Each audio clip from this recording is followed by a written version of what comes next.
Le prophète Isaïe est considéré comme l'un des plus grands hommes de Dieu ayant jamais marché sur cette terre. Son nom signifie le Seigneur est salut, reflétant ainsi son message de rédemption et d'espoir tout au long de son ministère. Isaïe a proclamé l'importance de la fidélité au Seigneur, délivrant des messages aussi bien durs que réconfortants, avec la promesse de restauration.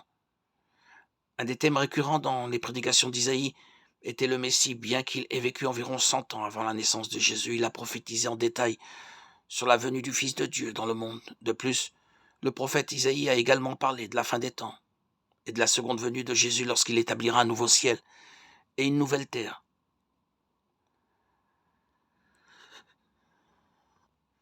Le livre d'Isaïe contient 66 chapitres remplis de prophéties et d'avertissements qui sont pertinents pour notre époque.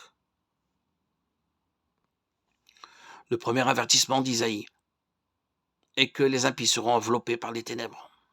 Lisons ce qui est écrit dans les premiers versets du chapitre 60 d'Isaïe. « Lève-toi, sois éclairé, car ta lumière arrive, et la gloire de l'Éternel se lève sur toi.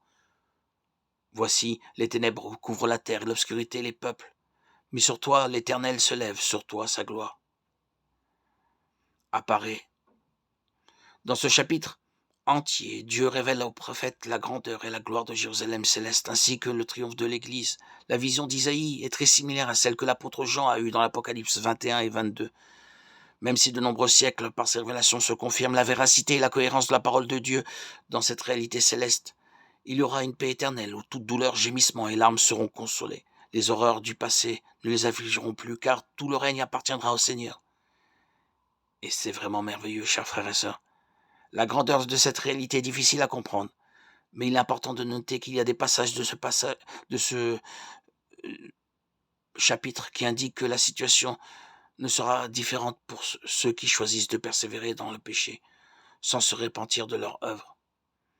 C'est pourquoi Isaïe décrit que les ténèbres les envelopperont, car le soleil et la lune n'existeront plus. La lumière qui éclairera les enfants de Dieu viendra directement du Saint-Esprit. Nous ne savons ni le jour ni l'heure du retour de Jésus. C'est pourquoi nous devons être toujours prêts, faisant la volonté du Père, combattant le péché et résistant aux tentations du diable. Car tôt ou tard, les trompettes retentiront et ceux qui ne seront pas à côté de Christ seront enveloppés par les ténèbres, comme cela s'est produit avec les Égyptiens lors des 10 plaies d'Égypte.